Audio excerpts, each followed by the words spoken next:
nos visitan hoy que no han venido a esta iglesia, son bienvenidos. Es una iglesia bíblica, absolutamente. Nos basamos exclusivamente en la palabra de Dios. Hace 8 días o hace 15 días les comentaba que muchas personas cuando están buscando una iglesia, entonces hacen la pregunta de siempre, ¿no? ¿Ya saben cuál es la pregunta o no? Sí. Y lo hacen siempre en voz baja o preguntan, oiga, ¿y esa iglesia es trinitaria? Siempre preguntan eso. Es curioso porque la gente pregunta cosas sin saber. Para usted preguntar si una iglesia es trinitaria, tiene que conocer la Trinidad, por lo menos saber la doctrina del Padre, del Hijo y del Espíritu Santo. Pero es algo que se volvió una muletilla, ¿sí? Es como decir si una empresa es honesta, algo así. Pero esta empresa tiene cámara de comercio, ¿sí? O algo así. Entonces, es una pregunta que se hace porque aprendemos mañas en el caminar por la vida cristiana. Pero sí, la doctrina trinitaria existe en la Biblia, pero escuchen, muchas iglesias pueden ser trinitarias y tener una doctrina errada, una doctrina incorrecta. Entonces, las señales de una iglesia buena no solamente es que sea trinitaria, aunque debe serlo, sino que la predicación de la Biblia sea lo que la Biblia dice. Se llama predicación expositiva. Hay 3 señales de una iglesia que vamos a ver más adelante en la escuela cuando veamos la materia de la iglesia, que distinguen a una iglesia sana. 1, la predicación expositiva de la Biblia. 2, la administración de los sacramentos, que son el bautismo y la Santa Cena. Y 3, la disciplina de la iglesia. Si una iglesia no disciplina a personas en pecado que hacen parte de la iglesia, no es una iglesia porque vive como vive el mundo. Esas 3 señales son para iglesia, entonces para que vayamos aprendiendo. Entonces, como les contaba, es una iglesia bíblica, predicamos libro por libro de la Biblia. No predicamos hoy un libro y mañana, dentro de 8 días otro, dentro de 15 días otro, no, porque eso no sirve. Normalmente la gente nunca conoce la Biblia, nunca conoce a Dios, así llevan años en una iglesia. Se predica libro por libro, texto por texto. Ya predicamos Juan, fue el primer libro que predicamos en este lugar, acá llevamos 3 años. Predicamos luego el libro de Efesios, luego predicamos el Evangelio de Marcos y estamos en el Evangelio de Lucas. Y estoy orando para que me ayuden a orar, a ver si nos vamos para Jerusalén o nos vamos para Roma. Jerusalén es Hechos y Roma es Romanos. Ambos libros toman un tiempo de 2 años para predicar, 2 años en Hechos, 2 años en Romanos, para ver si de pronto uno aprende un poquito de Hechos y un poquito de Romanos. Entonces, si Dios nos da vida, queda esa tarea. Entonces vamos a ver hacia dónde nos guía el Señor, si hacia Roma, hacia los Romanos, o hacia Hechos, que es Jerusalén, 28 capítulos, Romanos son 16. Pero vamos a dar inicio al tema de hoy. Recuerden que esto es una secuencia. Los que vienen constantemente, ¿ustedes saben dónde vamos? ¿Dónde vamos? Gálatas 3. Capítulo 3. Hoy predicamos del capítulo 3, del versículo 1 al 5, y dentro de 8 días, si usted viene, entonces ya sabe que empezamos en el versículo ¿qué? 6. ¿Para qué sirve ese tipo de predicación en una iglesia? Para que el creyente esté ubicado y para que el creyente comprenda que el pastor no puede predicar lo que quiera, tiene que predicar la Biblia.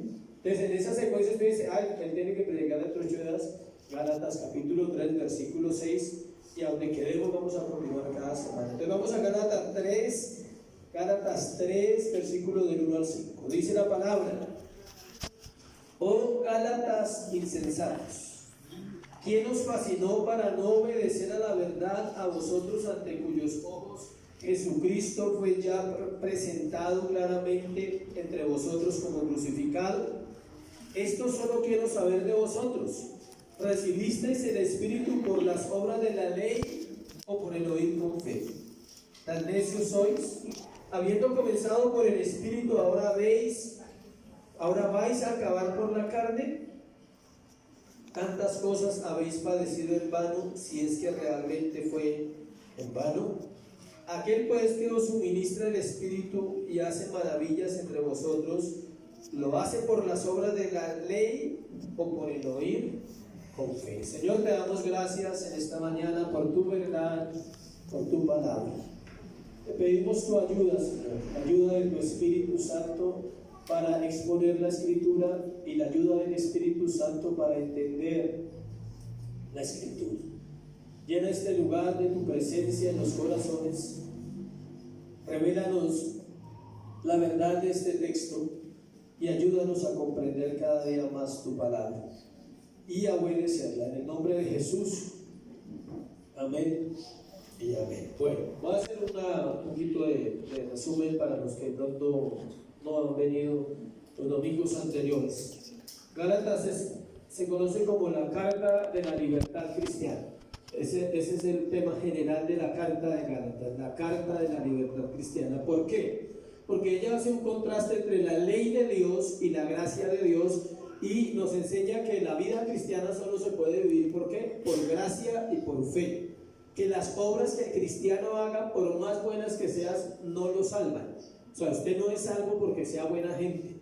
Usted es salvo porque Cristo murió por nuestra maldad y nuestro pecado. Por eso somos salvos. Entonces, esto contrarresta lo que estaba sucediendo en la iglesia de Galacia, y esto contrarresta cualquier tipo de religión que ofrezca obras, donde usted puede hacer obras para salvarse. En la vida cristiana es al contrario. Usted hace buenas obras porque es que salvo, ora porque es salvo, lee la Biblia porque es salvo, anhela cumplir los mandamientos de la palabra de Dios porque es salvo, y no lo hace para salvarse. Ese era el gran dilema de la carta de los Gálatas. Primero vimos que el apóstol presenta sus credenciales, luego vimos la situación cuando fue a Jerusalén, al concilio de Jerusalén. Luego hace 8 días hablamos, así por encima les estoy contando, de la confrontación que tuvo Pablo contra Pedro, porque Pedro se estaba volviendo otra vez judío, y Pedro ya había salido del judaísmo y era un apóstol y era una cabeza de la iglesia. Dejémoslo ahí para entrar en el tema de hoy. Vamos a mirar la introducción entonces de hoy. El tema de hoy se llama fascinados, 2 puntos, ojalá esté así, fascinados, ahí hay 2 punticos, una defensa de la justificación por fe a partir de la experiencia. El apóstol Pablo en estos 5 versículos les va a contar a ellos, les está hablando a Gálatas, y nos va a permitir a nosotros aprender la experiencia que ellos habían tenido, una experiencia triple, a propósito de la Trinidad, con el Hijo, con el Espíritu Santo y con el Padre. Y eso es lo que vamos a mirar hoy. Pero primero miremos algo aquí. Dice: la deserción y el alejamiento siempre han estado presentes en la iglesia. Es fácil que un creyente se aleje de la pureza del Evangelio. Escuche, usted puede ir a la iglesia y estar ¿qué? Distanciado de la verdad de Dios. Eso pasa normalmente. Debemos seguir recordando las palabras del Señor Jesucristo en Mateo 16, cuando Él dijo que las puertas del Hades no prevalecerían contra la iglesia. Siempre va a haber una batalla para conservar un cristianismo equilibrado, para conservar un cristianismo en el cual, independiente de las situaciones que yo esté enfrentando, pueda seguir adelante en mi caminar con fe. Algunos creyentes comienzan bien al recibir la palabra de Dios, su respuesta a la verdad es notable, y al pasar un tiempo empiezan a buscar una verdad adicional o una segunda bendición o alguna clase de secreto espiritual que lo lleve a otro plano espiritual para lograr sus sueños. Escuche bien, todo el mundo llega bien buscando a Dios cuando viene del mundo, todo el mundo. Y todo el mundo viene buscándolo porque hay necesidades profundas en el alma, en el corazón del ser humano. Pero cuando ya está en la iglesia, lastimosamente, al pasar mucho tiempo, empieza a tratar de buscar sustitutos de Dios, algo que lo lleve como a entender que Dios vive en él, como que no tiene la certeza que Él es real. Por eso muchas iglesias ofrecen experiencias sobrenaturales para creer que el Espíritu Santo mora en el creyente. ¿Y qué quiere decir eso? Que queremos más sentir que obedecer. ¿A cuánto les gusta sentir a Dios? A todo el mundo. Pero ¿a cuánto les gusta obedecer la palabra de Dios? Para obedecer la palabra de Dios no necesita sentir, necesita hacer, necesita actuar, necesita santificarse, necesita vivir una vida conforme a la palabra. Los creyentes de la iglesia de Galacia habían recibido el evangelio de la gracia para salvación por fe, donde todo descansa en la obra redentora de Jesús en la cruz del Calvario. Entonces, hay muchas prácticas cristianas bíblicas mal manejadas. Hay gente que cree que se han inventado muchos ministerios en las iglesias. Por ejemplo, ayunar sin saber por qué ayunar, ¿sí? Usted va donde un pastor y le cuenta cualquier cosa, 3 días de ayuno, inmediato. Eso parece una fórmula médica, como cuando usted va donde el doctor, 3 días de ayuno, mediodía o un día, ¿sí? Y así se volvió todo. Ni siquiera, ni siquiera se toma el trabajo de decir, te voy a explicar primero qué es un ayuno. ¿Para qué es el ayuno? Si se ve que el ayuno no sirve para arreglar los problemas en los que usted ya se metió. Normalmente el cristiano ayuna cuando ya se metió en problemas, no para no meterse en problemas. Eso pasa. Eso se llama legalismo. Eso es lo que Pablo está confrontando a los Gálatas. Legalismo también es cuando usted usa la Biblia para darle a los demás en la cabeza y no para usted, ¿sí? La Biblia dice esto, sí, pero ¿por qué no se lo dice usted? En vez de decírselo al otro. Eso era lo que estaba pasando ahí. Entonces la gente quiere buscar retiros y buscar cosas donde pueda tener experiencias emocionales. No estamos diciendo que no se pueda hacer una salida, un retiro, sí se puede hacer, pero tiene que ser una temática que absolutamente bíblica. No para llevar a la gente a hacer cosas que son contra la palabra de Dios. Lastimosamente pulula eso hoy en día, donde la gente quiere eso, no quiere la verdad. ¿Sabe por qué no queremos la verdad? Porque siempre nos va a doler, siempre. Porque la verdad solo tiene un propósito: exaltar a Jesucristo, no más. Y el segundo propósito o secundario, humillar al pecador y promover una vida diferente. La falta de discernimiento del creyente en estos tiempos lo lleva a vivir no la gracia, sino sistemas creados por el hombre, donde él considera que es alguien en Cristo por lo que hace y no que es alguien por lo que Dios ya hizo. ¿Sí ves esa diferencia tan abismal? Tú no eres por lo que haces, tú eres por lo que Dios ya hizo. Y no se pongan contentos los que no les gusta hacer, porque no estoy hablando de no hacer nada. ¿Sí? Porque algunos dicen, estaba esperando esa palabra, ¿sí?, para seguir haciendo nada. O sea, no se trata de eso. Es tan fácil, ahora lo vamos a explicar bien. Tranquilo, que el texto trae mucha luz. Cuando somos engañados, no solamente nos afecta a nosotros, también a nuestro alrededor, porque mostramos un evangelio que no es el que Dios dejó, sino uno que ha sido mezclado con rituales y con capacidad humana. La psicología, la sociología, toda la parte emocional es manejada dentro del cristianismo. Entonces el cristiano, voy a poner un ejemplo, casi siempre está esperando un abrazo para que lo ministren, ¿sí? Muchos saben qué es eso, ¿sí? En vez de ir a Dios a que lo consuele. Señor, tú me puedes consolar, porque tú eres bueno, tú eres fiel. No estoy diciendo que no se deba hacer, no lo tome a mal. Estoy diciendo que el hombre no puede depender de quién, del hombre. Siempre ha sido así. Y eso tristemente trae problemas en el creyente. ¿Por qué? Porque póngale cuidado al problema. Le impide conocer a su Señor, a su Dios, aquel que puede suplirle todas esas necesidades emocionales, físicas, aún personales, que nadie las conoce. Ningún pastor conoce las necesidades totales de su iglesia. Uno hace lo que la Biblia dice. Si la Biblia dice, ore por ellos, listo, uno ora. Si de pronto uno puede citarlo, hacer una consejería, todo eso hay que hacerlo. Pero nunca dice que eso sustituya la relación que el creyente debe tener con Dios. Por eso muchos creyentes no tienen una relación con Dios, pero quieren ser ministrados todo el tiempo. ¿Por quién? Por el hombre. Todo lo que pasó allí, si Cristo no es suficiente, entonces nada es suficiente. Si Cristo no suple nuestras necesidades, nada más las puede suplir. Por eso nuestra fe solo está basada en la obra expiatoria de la cruz del Calvario. Su fe debe estar basada en ¿quién? En Jesucristo, no más. Y obvio, creer lo que Él dice en su palabra. Todo lo que pasó allí, acá, sigue vigente. O sea, todo lo que pasó donde, tanto en Gálatas, para nosotros hoy sigue vigente, y todo lo que pasó en la cruz del Calvario sigue vigente para la iglesia. Su entrega, su amor, su perdón, su provisión y su ministerio, el ministerio de Cristo, no terminó en la cruz del Calvario. Jesucristo es rey, es profeta y es sacerdote. Es rey porque tiene un reino. Y ese reino no comenzó con la iglesia, él ya lo tenía desde antes de la fundación del mundo. Es profeta porque habla la verdad. Eso es un profeta. Un profeta no es el que le dice a usted que Dios lo va a bendecir y que este año va a montar un negocio. Eso es mentira, eso no existe en el cristianismo puro. En el cristianismo falso existe que a usted le digan, este año puedes montar un negocio porque Dios te va a bendecir. No, eso se llama adivinación, se llama ocultismo moderno, ocultismo filtrado con cristianismo.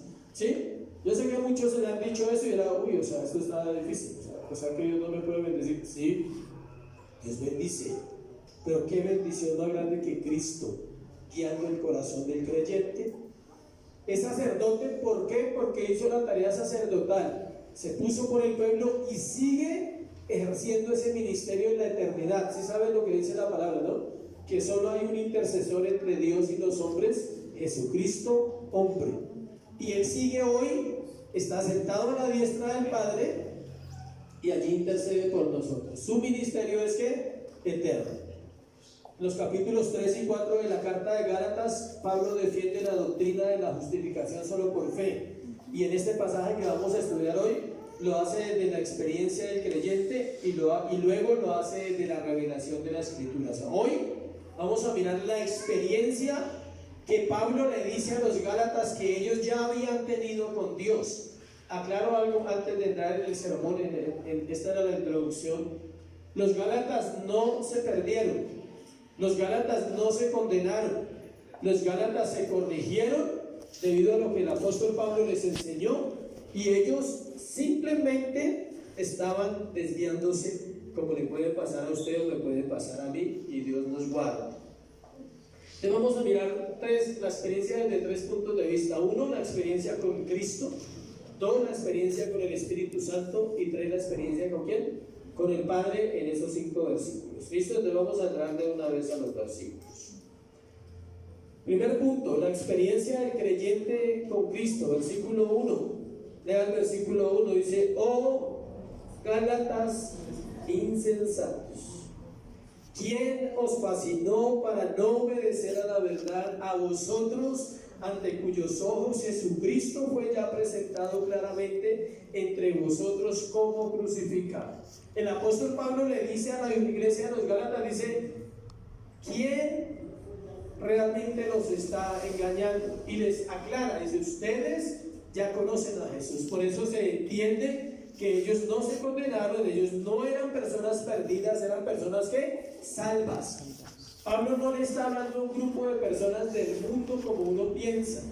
Pablo le está hablando a una iglesia cristiana con bases sólidas en la doctrina de la Biblia y que sabían realmente quién era Jesucristo.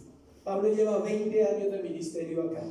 Pablo ha ido a Gálatas en el primer viaje misionero, fundó la iglesia, va y da una vuelta por todas las iglesias y esta vez es el segundo viaje misionero de Pablo y él tiene que llegar allá a exhortarles, a decirle: oh Gálatas insensatos. No es fácil esa palabra y vamos a explicarla. El capítulo comienza con un signo de admiración. Ahí está la primera parte. Mire su Biblia para que vea que no estamos mintiendo. Empieza con un signo de ¿qué? De admiración. Y más que de admiración, es una mezcla de ira, amor y sorpresa. Pablo era apasionado por sus creyentes y Pablo es una ira, pero no es la ira normal de que usted le va a cascar a todo el mundo, no. Es una ira en Dios, es un celo de Dios. Dice: qué insensatez, dice, encuentro aquí en ustedes. También eso es algo de el amor mismo lo lleva a moverse, pero al mismo tiempo queda sorprendido. Dice: increíble, o sea, les prediqué el evangelio. Y además que pues me imagino que Pablo predicaba muy bien. ¿Cuántos saben que Pablo predicaba bien? Después de Jesús no hay un mejor predicador que quién, y no lo habrá. Nadie podrá llegar a ser como ellos, como Jesús o como Pablo. Estos creyentes habían tenido el privilegio de recibir de Pablo la predicación del evangelio y ahora estaban siguiendo enseñanzas acerca de cumplir rituales para agradar a Dios. Rituales. ¿De dónde nacen los rituales? De la misma ley que Dios había establecido. Por eso cuando usted iba a la iglesia tradicional le decía, vaya, rece 20 Padres Nuestros y listo. Y sus pecados son ¿qué? Perdonados. Eso se llama ritual. Ahora la gente en algún lugar piensa que si hace cosas para Dios también es perdonado. Dios no lo perdona ni a usted ni a mí porque haga cosas para una iglesia. Dios lo perdona cuando uno se arrepiente y vuelve su corazón a Dios y le clama y le pide a Dios, ten misericordia de mi vida y dame un arrepentimiento genuino para no volver a cometer los mismos pecados. Lo otro se llama la ley de la recompensa: peco, rezo y empato. Entonces, como hago en la iglesia, como canto, entonces no necesito orar. Como predico, no necesito orar. Como hago el aseo, entonces con eso estoy cumpliendo mi cuota para que Dios me perdone. Pero no funciona así en la Escritura. Ellos no eran estúpidos, tenga en cuenta eso. Ellos tenían pensamiento. La iglesia no es gente ignorante. Un gran predicador dijo hace años que lo que más tiene que recordar un pastor cuando está predicando es que la gente también trae el cerebro a la iglesia. No lo deja en la casa, siempre lo trae. Por eso hay que ser coherente. Y un pueblo se engaña, escuche, por sí mismo, no por los predicadores solamente. Porque a veces su corazón quiere escuchar lo que quiere escuchar y no quiere escuchar lo que Dios dice en su palabra. La palabra, estos creyentes habían tenido el privilegio de que Pablo les predicara, que vamos a mirar, dice, oh Gálatas insensatos. La palabra insensatos en el griego se escribe anoetos, como suena, y está usada allí no para una deficiencia mental, sino en cuanto a la pereza y el descuido del pensamiento. Ellos habían descuidado su pensamiento, se habían vuelto perezosos para pensar, y eso es algo terrible que pasa en la iglesia de estos tiempos. La iglesia no piensa. ¿En qué debe pensar la iglesia según las Escrituras? Filipenses lo dice: en todo lo bueno, en todo lo puro, en todo lo amable, en todo en lo que haya virtud, en todo en lo que haya alabanza, en eso pensad, dice la palabra. Si un cristiano no sabe en qué pensar, busque ese versículo y léalo todos los días y aprenda a ¿qué? A pensar. El ser humano es perezoso para pensar, y ellos se han vuelto perezosos para evaluar lo que escuchaban de los judaizantes. El término griego comunicaba con frecuencia la idea de una actitud errónea en el corazón, una falta de fe que nubla el juicio. Eso era lo que pasaba. La insensatez de los Gálatas era una falta de fe que estaba nublándoles su capacidad de entender la vida espiritual. Pablo escribió acerca de los codiciosos que creen que el dinero mejora sus vidas y les trae felicidad y satisfacción. En su búsqueda de riquezas caen en tentación y lazo, y en muchas codicias necias y dañosas que hunden a los hombres en destrucción y perdición. Primera de Timoteo 6:9. Ahí dice, muchos por la codicia se van desviando. Codicia no tiene que ver solo con plata, ¿sí sabían? Todo lo que anhelo, todo lo que deseo, todo lo que mi corazón ama. Hay gente que codicia a una persona y se aparta por una relación sentimental de buscar a Dios realmente. Eso es codicia. Otros se apartan porque prefieren ponerse a hacer dinero a través de un trabajo, olvidando que hay una forma. No estoy diciendo que no trabajemos, yo trabajo y ustedes lo saben. Estoy diciendo que tiene que ser pensando qué cosas me separan, qué tiempo estoy invirtiendo. Esta mañana les decía los de la alabanza, Dios no necesita su tiempo ni el mío. ¿Para qué le sirve su tiempo a Dios? Para nada. Dios necesita su vida, su corazón, su actitud interna, su vida interna hacia Él, la capacidad de tomar decisiones sabias y decir, estoy actuando mal, estoy viviendo mal, estoy viviendo en contra de la palabra. Mire lo que dice Tito 3, versículo 3. Pablo se confronta a sí mismo. Pablo no confrontaba a los Gálatas solamente, sino que él se confrontaba a sí mismo con lo que él escribió. Tito está antes de Hebreos. Tito, Filemón y Hebreos. Tito 3:3, mire lo que dice ahí. Porque nosotros también éramos en otro tiempo insensatos, usa la misma palabra. Él mismo dice, yo también era un insensato. Y él está llamando a los Gálatas como insensatos. Y él dice, en otro tiempo también éramos insensatos, rebeldes, extraviados, esclavos de concupiscencias y deleites diversos, viviendo en malicia y envidia, aborrecibles y aborreciéndonos unos a otros. Esa es la radiografía del propio Pablo. Él dice, éramos. O sea, él mismo se está metiendo ahí, y él esta vez está hablando a los Gálatas, les dice insensatos. Es el mismo término, escuche, que usó el Señor para exhortar a los dos discípulos camino a Emaús. ¿Se acuerdan la historia del camino de Emaús? Si no se acuerdan, está en Lucas 24, 25 y dice aquí, oh insensatos y tardos de corazón para creer todo lo que los profetas han dicho. ¿Cuántos creen que la Biblia es la palabra de Dios? Amén. ¿Y por qué nos cuesta obedecerla tanto? ¿Sí o no? Porque la Biblia no es la palabra, es la palabra completa. Si fuera la palabra, entonces se puede escoger lo que quiera, pero es la palabra toda, desde Génesis, Apocalipsis, es la palabra de Dios. Si usted hace una encuesta, 100 personas, por ahí una persona le dice que la Biblia no es la palabra de Dios. De resto, todo el mundo, en todas las naciones saben que la Biblia es la palabra de Dios. Pero eso es una cuestión intelectual, no espiritual. Lo saben acá, pero no lo saben acá.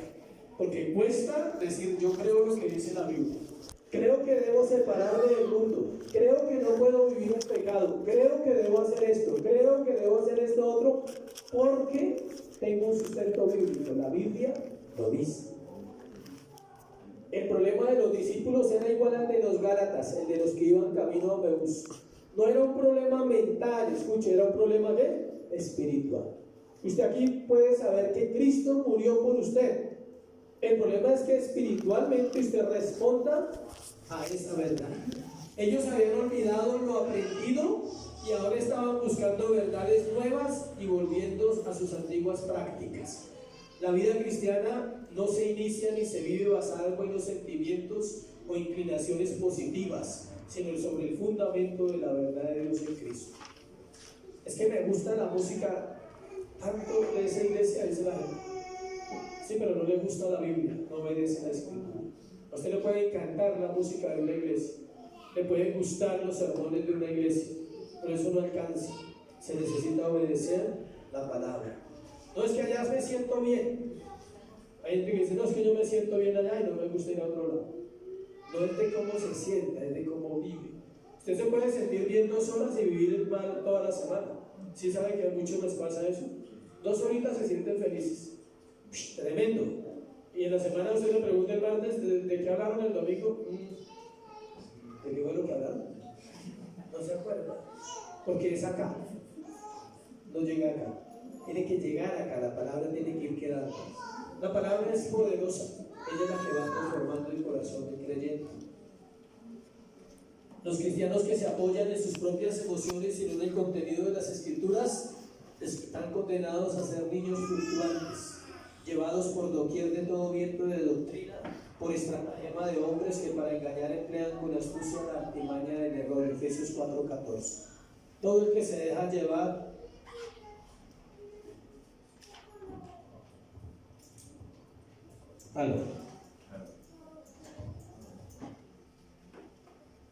todo el que se deja llevar por sus emociones es engañado, siempre será engañado. No estoy diciendo que todo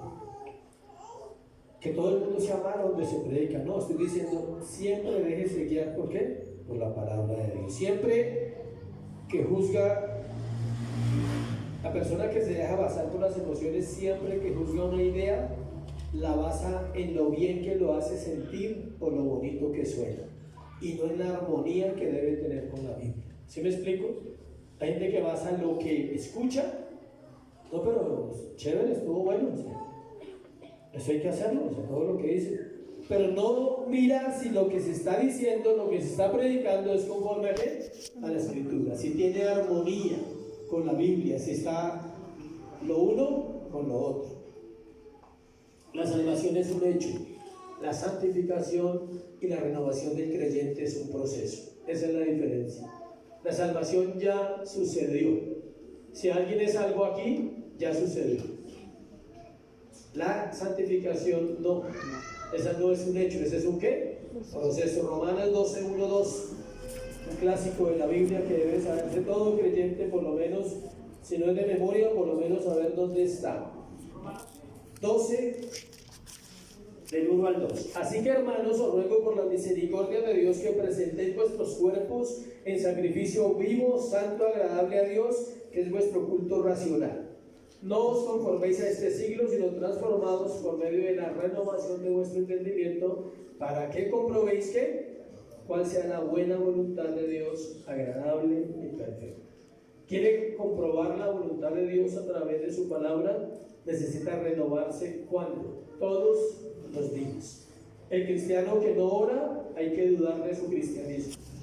No hay ningún creyente que sea verdadero y no ora. Si no ora, o está apartado en ese tiempo de su vida, o no ha nacido de nuevo y necesita nacer de nuevo. La fe y la obediencia son establecidas por la mente, escuchen, no por las emociones. La fe y la obediencia se determinan ¿dónde? En la mente. Voy a obedecer, punto. Porque la Biblia lo dice. Y no es que siento obedecer, y cuando no sienta, entonces va a hacer lo que se le da la gana. Siempre pasa eso. No, hoy no tengo ganas, hoy no siento. Entonces la gente cuando no siente ganas de venir a la iglesia, no viene, porque no tiene ganas. ¿Sí ven la diferencia tan grande en basar la fe en lo que siento o basarla en el pensamiento? Por eso esta mañana empezamos con Isaías 26:3. Tú guardarás en perfecta paz aquel cuyo pensamiento en ti persevera, porque en ti ha confiado. No dice que Dios guardará en perfecta paz al que persevera en pensamientos del mundo, en pensamientos de pecado, en pensamientos de derrota, en pensamientos basados en lo que siente. Dice que Él guardará en perfecta paz aquel cuyo pensamiento en ti persevera, porque en ti ha confiado.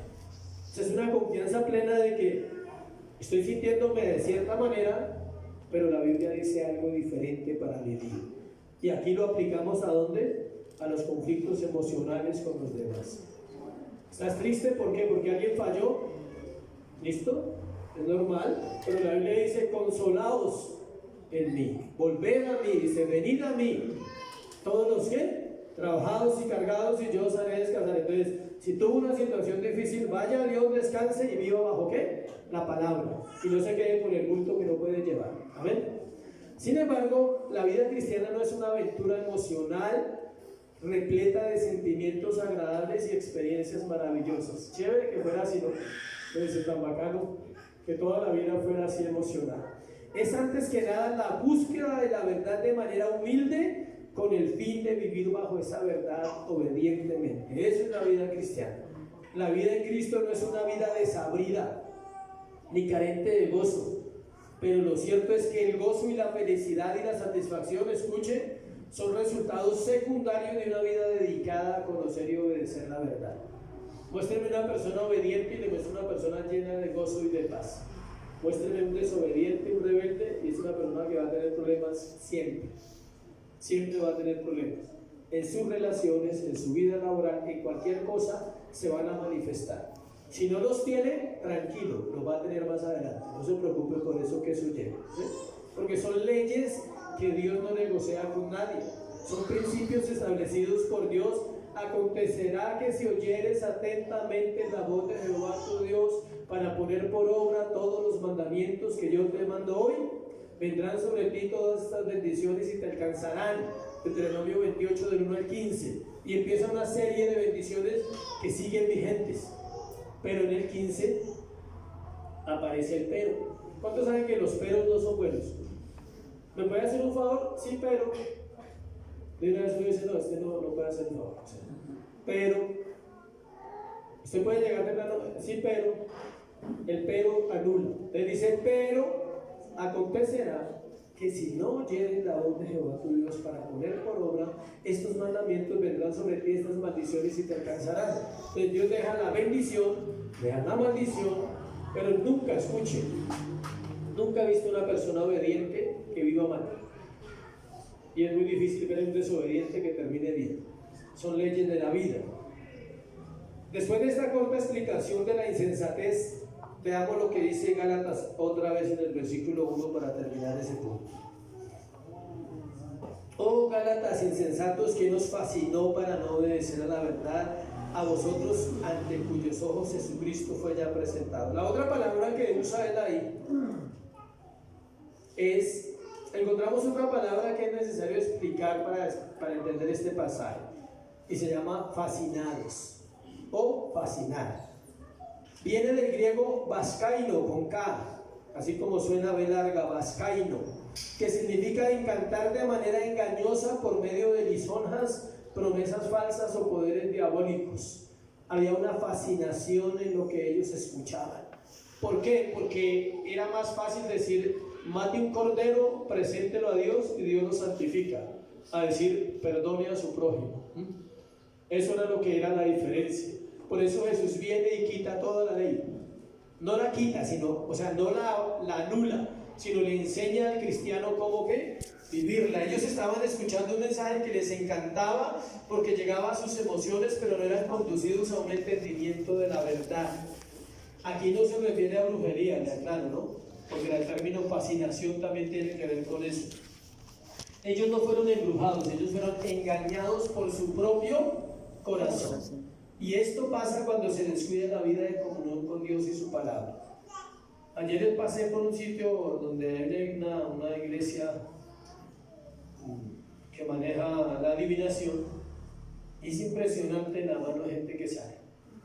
Y ver todos esos jóvenes y todas las señoras y los señores, yo decía, como estaba preparando el tema y lo termino casi siempre los sábados por la mañana, entonces uno está pensando en lo que va a predicar, yo decía, es así, fascinados, felices, porque les dicen que este año les va a ir bien. Pero el otro año necesitas a otra persona que te diga otra vez que te va a ir bien. Y te acostumbras a que alguien te diga que te va a ir bien. La Biblia es muy preciosa y la fe demanda comunión, demanda relación. Yo necesito que alguien me diga que me va a ir bien. Dios sabe lo que tiene para mi vida hoy, mañana, en 10 años o en 20 años. Imagínense que a usted le diga, voy a ser cruel un poquito, ¿sí? Saben que a veces nos toca ser cruel, ¿no? Imagínense que a usted le diga, usted va a la iglesia y en enero es donde más se profetiza, ¿sí sabía? A las falsas iglesias. Entonces, así dice Dios y tal, y este año, y este año, y este año. Y resulta que ese año se muere una persona que usted amaba profundamente. ¿Qué pasó entonces? Y lo triste es que aún profetizan muertes también. Y sucede. ¿Sí sabe que lo que ellos profetizan sucede en las personas? Bueno y malo. La pregunta es ¿por qué sucede? Porque la fascinación y el engaño del propio corazón de la persona, no del que vive, lo lleva a poner su fe en eso, a creer en eso. Y la Biblia tiene versos exactos, dice conforme a su fe se ha hecho. No dice que conforme a la fe de Jesucristo ahí. Dice, si usted cree en eso, probablemente vaya a vivir eso. Y los demonios trabajan con la fe de la gente. Y por eso terminan viviendo cosas que les dijeron y se aferran más a esa doctrina. Un hombre que ahorita está dirigiendo una iglesia, yo lo conocí hace 15 años. Y llegué él tenía un negocio de zapatos, y yo llegué a comprar unos zapatos allá, y entonces él estaba en esa iglesia donde profetizaban. Y entré y estábamos parados así en un filito, había un filito ahí hacia la calle, y venía una mujer con un escote tremendo, ¿sí? De esos que a veces usan las mujeres.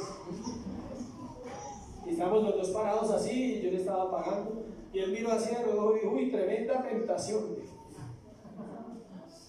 Entonces a mí me causó curiosidad. Y le dije, ¿usted conoce a Dios? ¿Ha leído la Biblia? Me dijo, sí, claro, yo leo la Biblia.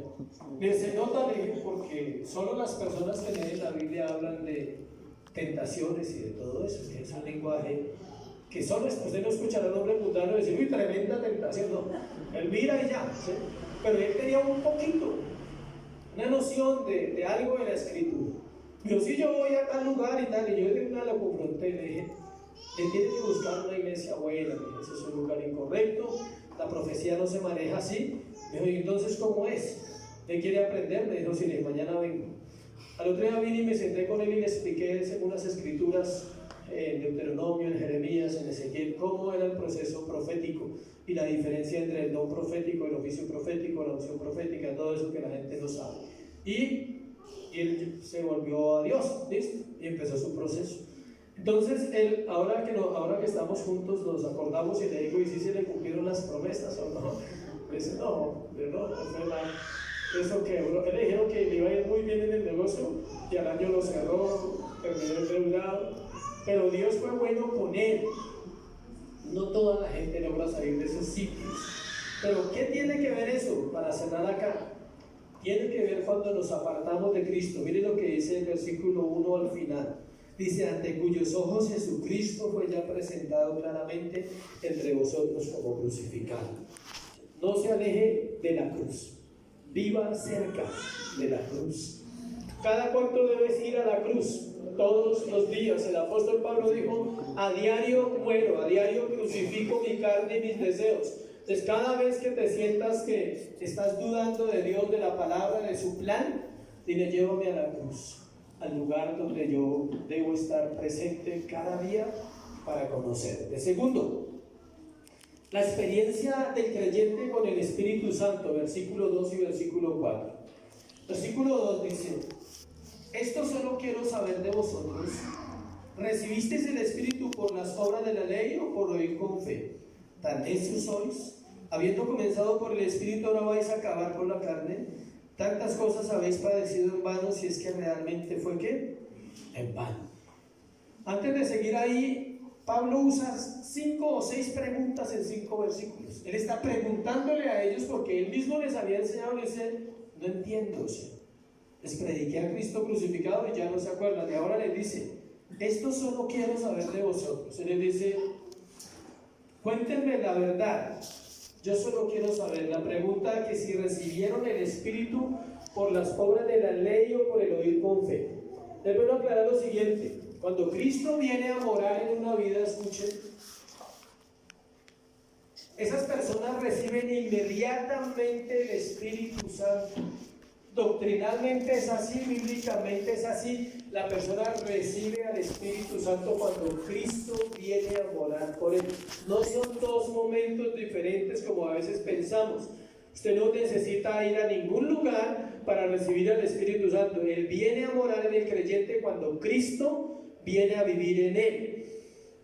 No son dos eventos separados, no tienen que pasar por una ceremonia o un evento especial.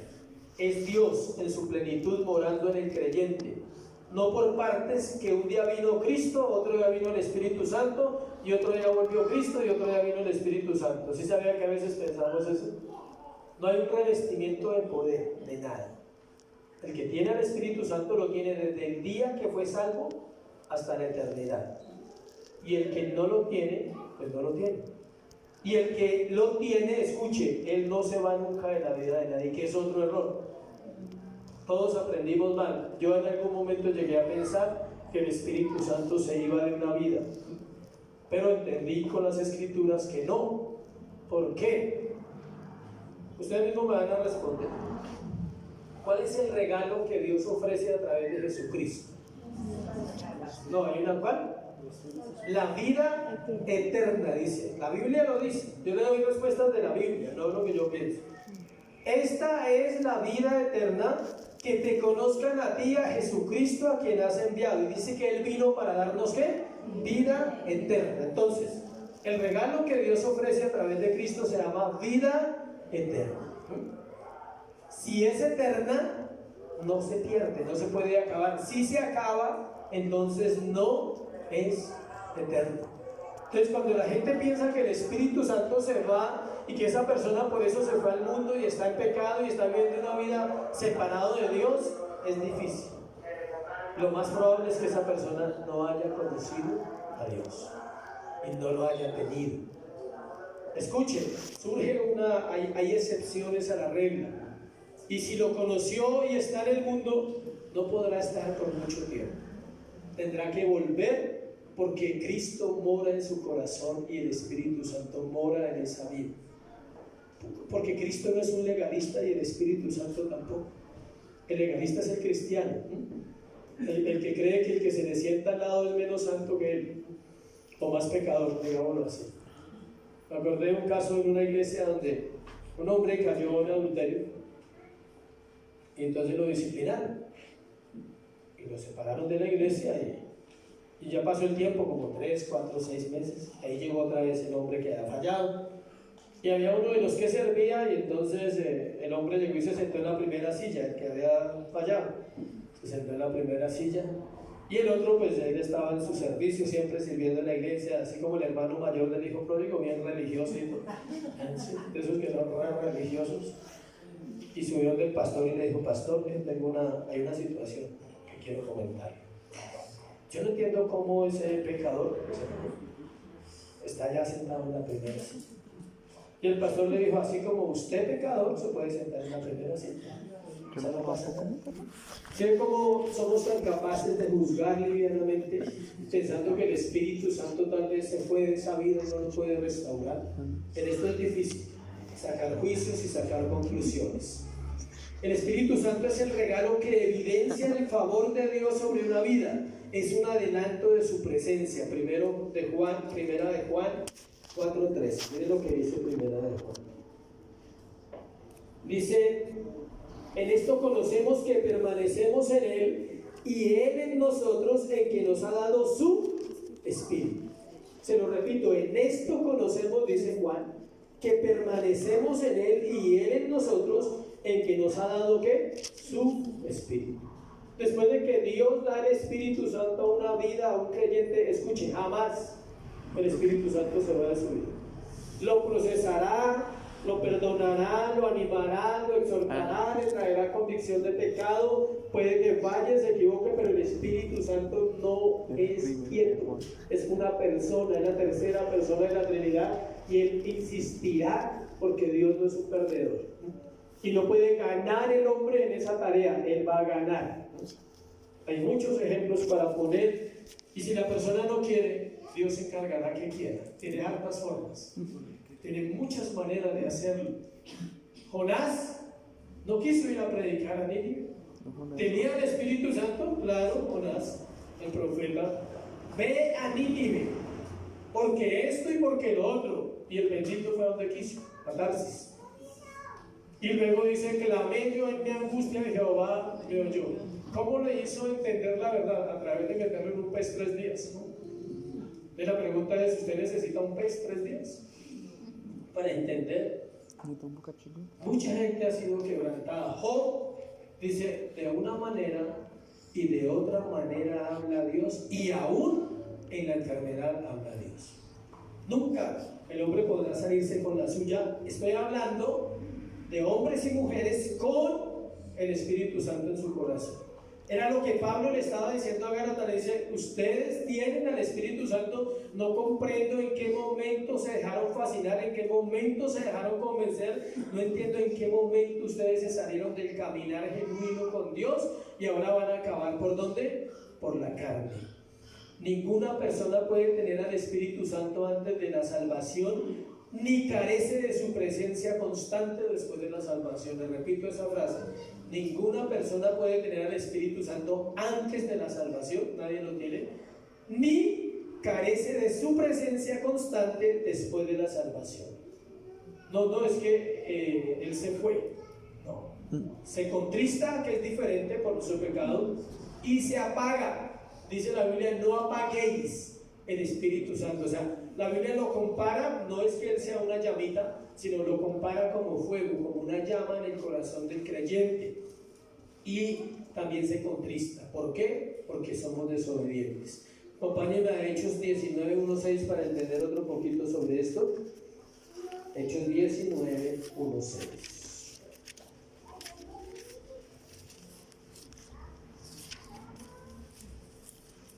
Vemos un pasaje donde Pablo se encuentra un grupo de discípulos de Juan el Bautista. El apóstol trató de determinar si su fe era genuina y les preguntó esto. Miren, leámoslo. Aconteció que entre tanto que Apolos estaba en Corinto, Pablo, después de recorrer las regiones superiores, vino a Éfeso y hallando a ciertos discípulos. Pablo va en su camino y se encuentra a ciertos discípulos. Les dijo, miren lo que les dice: ¿recibisteis el Espíritu Santo cuando creísteis? Y ellos le dijeron, ni siquiera hemos oído si hay Espíritu Santo. Entonces dijo, ¿en qué pues fuisteis bautizados? Y ellos dijeron, en el bautismo de Juan. Continúa. Dijo Pablo, Juan bautizó con bautismo de arrepentimiento, diciendo al pueblo que creyesen en aquel que vendría después de él, esto es él, Jesús, el Cristo. Cuando oyeron esto, fueron bautizados en el nombre del Señor Jesús, y habiendo impuesto Pablo las manos, vino sobre ellos el Espíritu Santo, y hablaban en lenguas y profetizaban. Pablo les comparte, primero les comparte ¿qué? El Evangelio. Ellos le dicen, nosotros no hemos escuchado al Espíritu Santo, no sabemos si hay o no hay. Entonces, ¿cómo ustedes conocieron de Dios?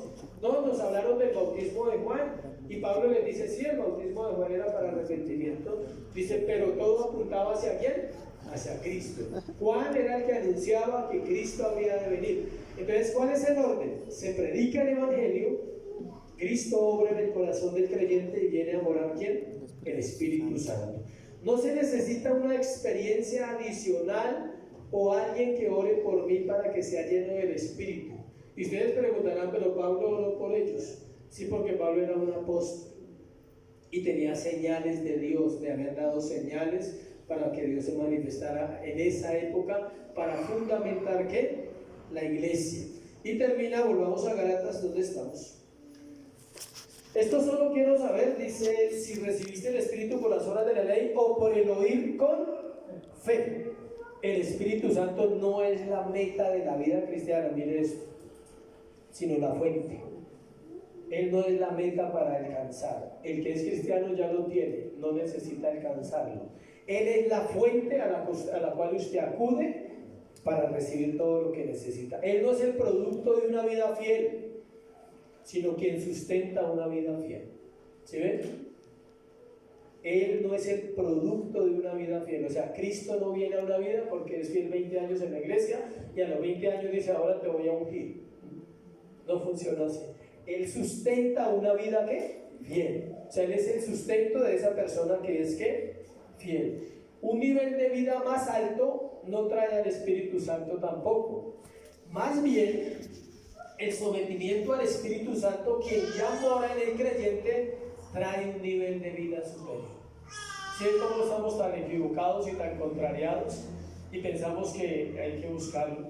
Alguien decía alguna vez que hay gente que todos los días quiere que Él sople sobre su vida. Sopla, y sopla, y sopla. ¿Sí? ¿Sí? ¿Qué? ¿Para qué quiere que sople si usted no va a obedecer? ¿Sí? Hay gente que quiere la experiencia, pero no quiere la obediencia. Versículo 3 de Gálatas.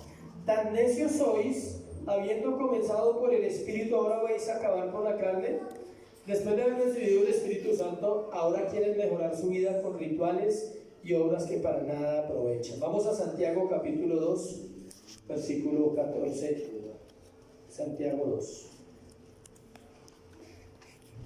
Voy a explicar un poquito lo de las obras, porque yo sé que algunos están contentos porque piensan que no tienen que hacer nada. Santiago 2, 14 dice: hermanos míos, ¿de qué aprovechará si alguno dice que tiene fe y no tiene obras? ¿Podrá la fe salvarle? ¿Sí es la controversia tan difícil de la Biblia? Pablo dice que es solo por fe, y Santiago dice que tiene que haber ¿qué? Obras. Miren lo que pasa. Encontramos la explicación de Santiago de las obras que se hacen cuando la persona vive en la fe de Jesús. La validez de las buenas obras ante los ojos de Dios depende de dos factores. Escuche, cualquier obra que usted haga para Dios tiene que tener estos dos factores: en el poder de quien son hechas y para la gloria de quien se hacen. Eso es lo que pasa. En el poder de quien ¿qué? Son hechas y para la gloria de quien se hace. Si usted las hace en su poder, no tienen validez. Se hacen en el poder de ¿quién? Del Espíritu Santo. Él es el que da el poder a un cristiano para obedecer las escrituras. Él es el que le da el poder al cristiano para amar, perdonar, ser humilde, fe, mansedumbre, templanza, el fruto del Espíritu Santo, Gálatas 5:22. ¿Quiere leerlo ahí en Gálatas alguno? Léalo ahí, el fruto del Espíritu Santo. Dice, mas el fruto del Espíritu Santo es amor, gozo, paz, paciencia, bondad, benignidad, fe, mansedumbre y templanza.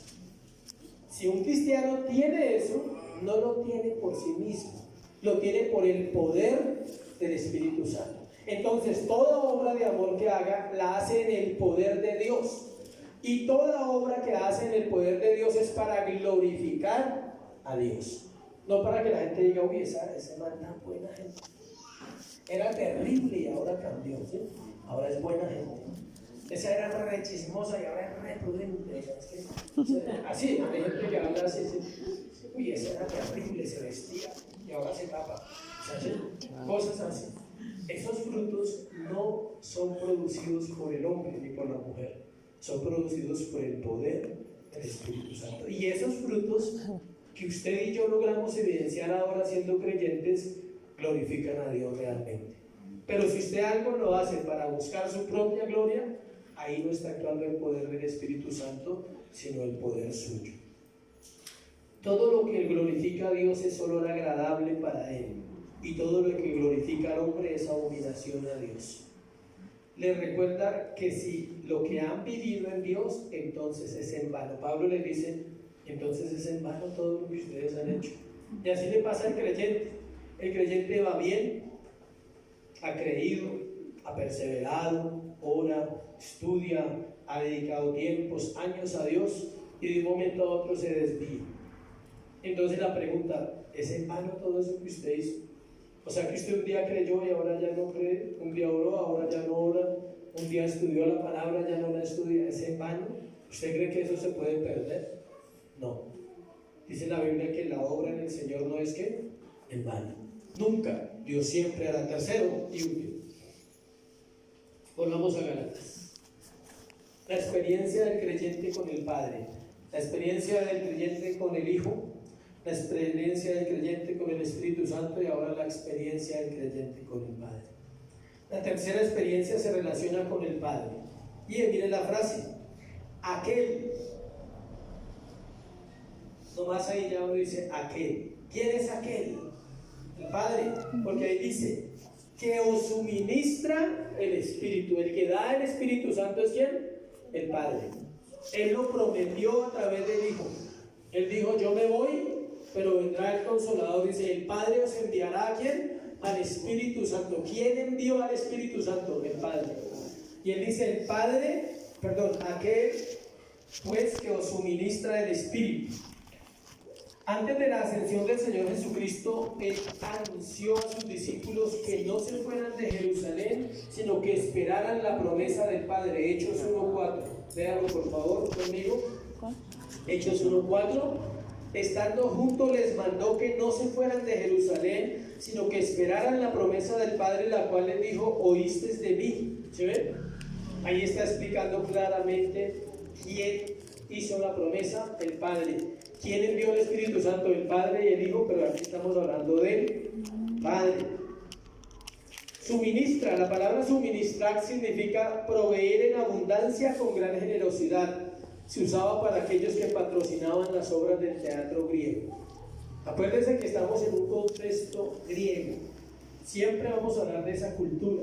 Entonces, suministrar era como decir los que patrocinaban.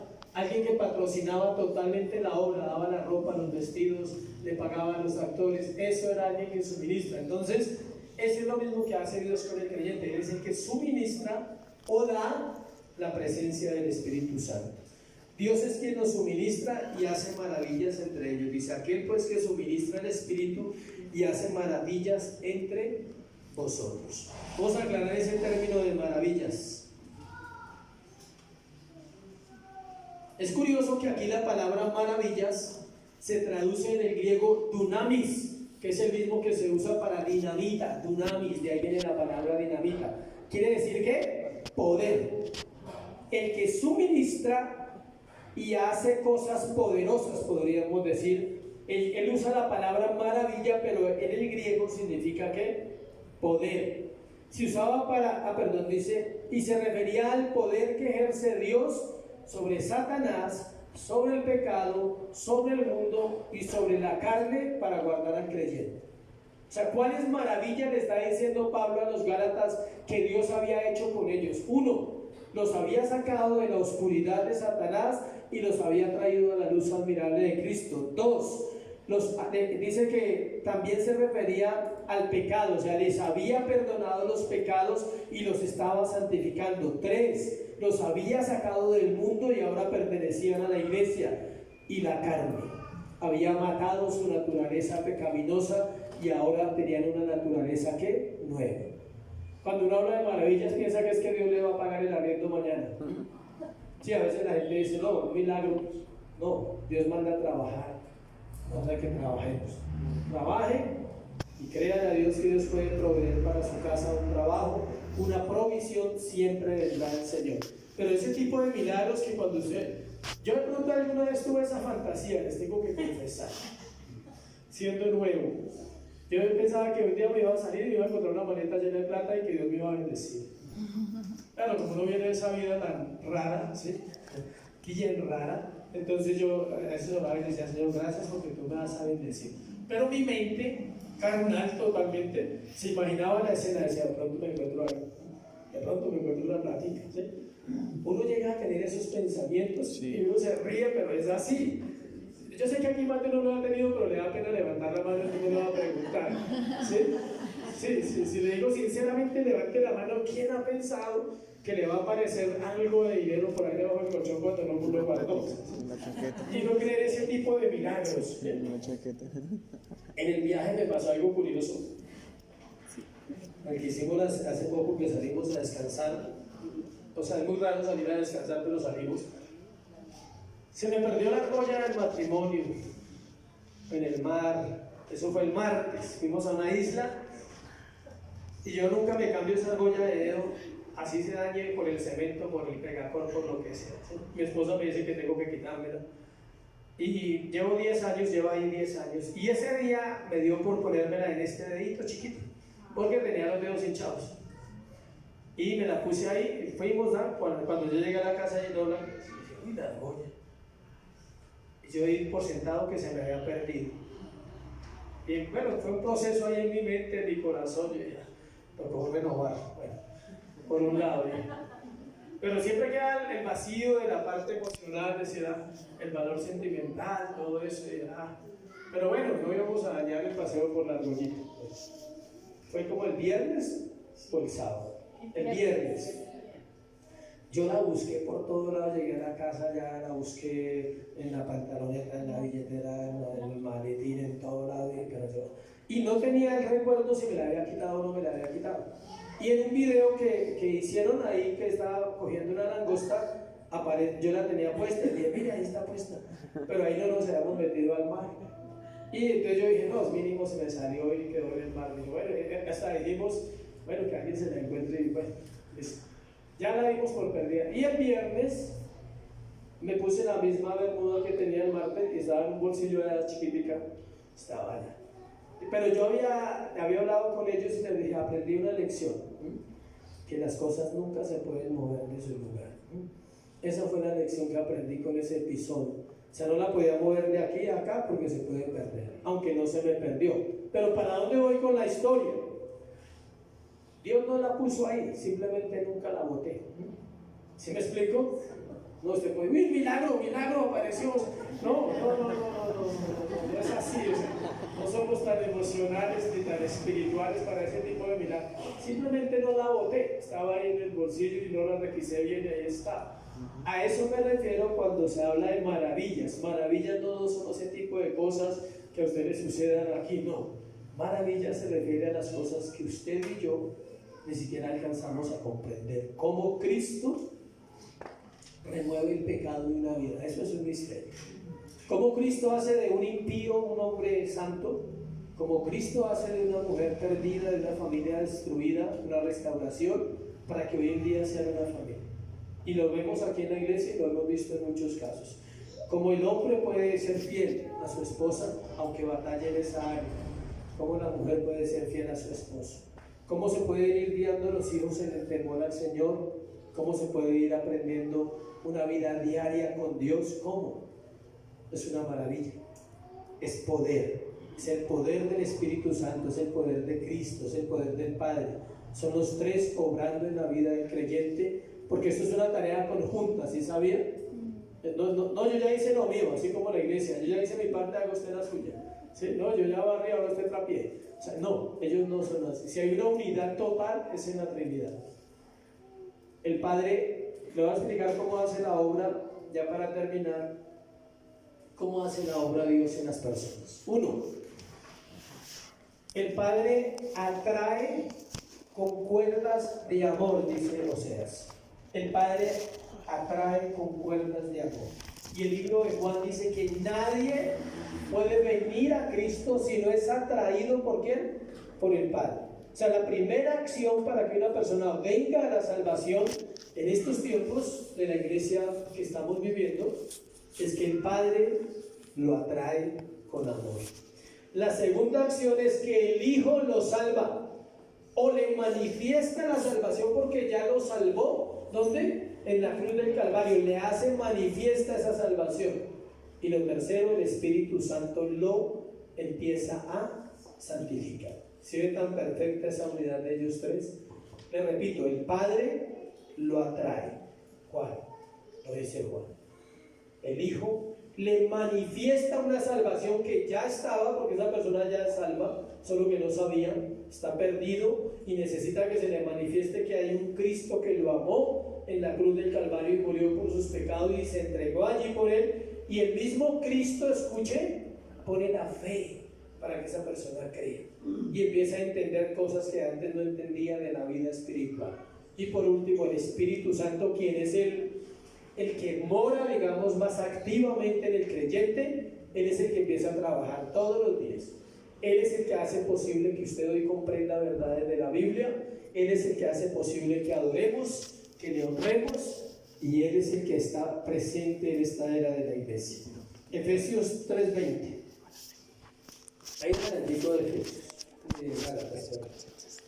Miren lo que dice acá para abrirlo un poquito más. Aquel que es poderoso para hacer todas las cosas mucho más abundantemente de lo que pedimos o entendemos, según que el poder que actúa en nosotros. Escuche bien, esa palabra poder es lo mismo que maravilla.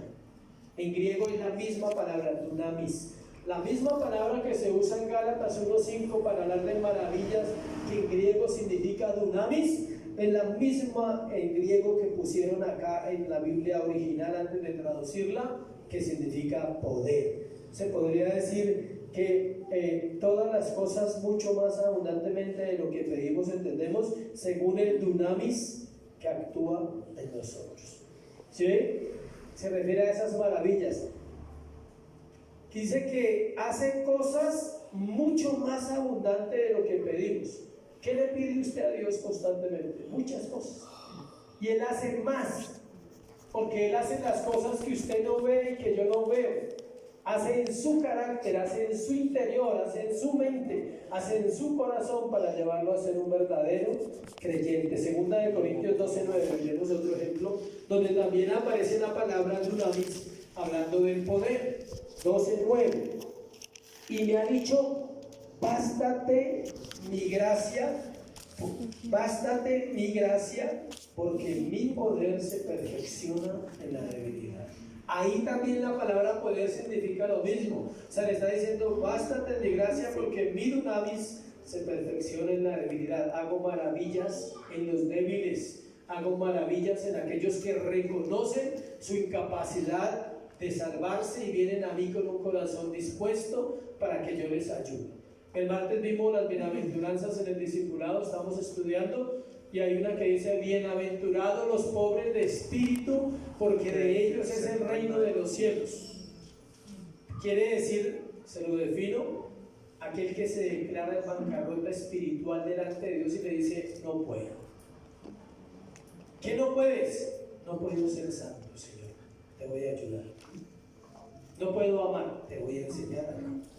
No puedo perdonar, yo sé que sí puedes.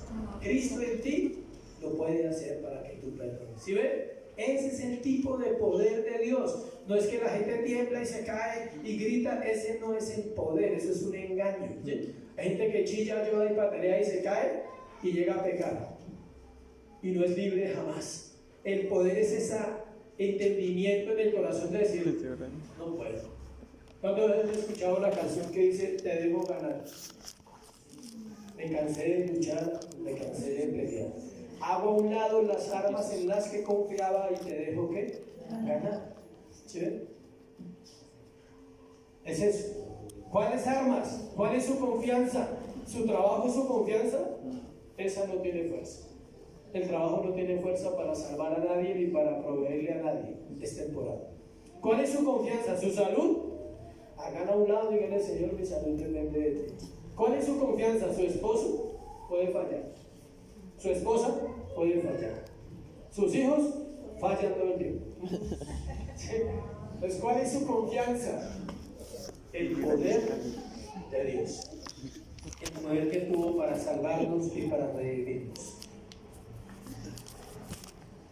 En estos pasajes que leímos, en los dos, de Efesios y de Corintios, la palabra es la misma que se usa en Gálatas 3:5. Entonces concluimos hoy que a partir del momento en que el creyente es salvo, como los Gálatas, los de Galacia, reciben al Espíritu Santo, quien obra con el poder de Dios, fortaleciéndolo para vivir la vida que Dios quiere que viva. Eso era lo que Pablo le estaba diciendo a ellos. Ustedes escucharon a Cristo crucificado, recibieron al Espíritu Santo, el Padre les suministró el poder para que ustedes vivieran diferente y ahora se les ha olvidado. Entonces, iglesia, jamás se olviden que la salvación es del Señor y que la salvación pertenece a Él. Amén. No se necesita ninguna revelación extra ni alguna experiencia emocional para recibir al Espíritu Santo. Es Dios quien nos suministra en el momento de permitirnos volver nuestro corazón a Él. Hago una aclaración antes de orar. No estoy diciendo que Dios no se sienta. Aclaro, Dios se siente porque es una persona. Estoy diciendo, no base su fe en eso, básela en las Escrituras. Tenga una relación diaria con Dios a través de la palabra y de la oración, y el Señor nos guardará de ser confundidos. Amén. Pónganse sobre sus pies y vamos a orar. Dale gracias a Dios por este tiempo.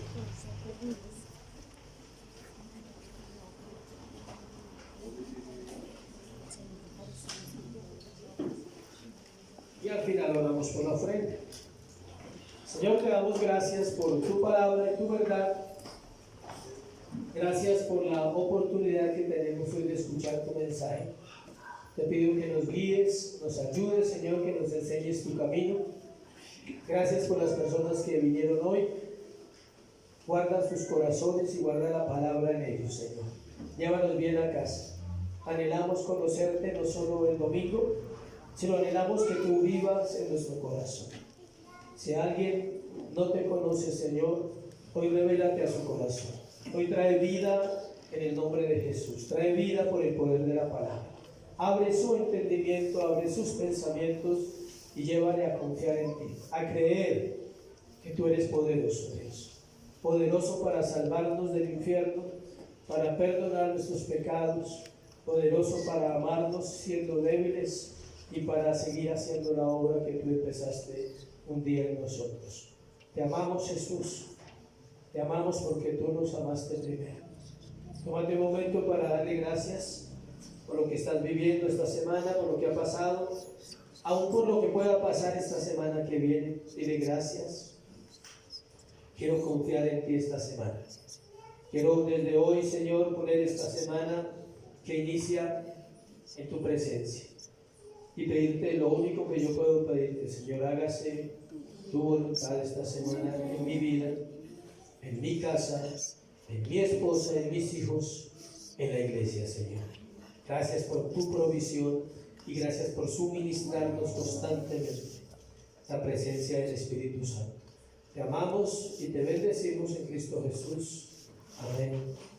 Y amén. Dios les bendiga, Dios les guarde, darle un aplauso a Jesús. Fuerte para Él.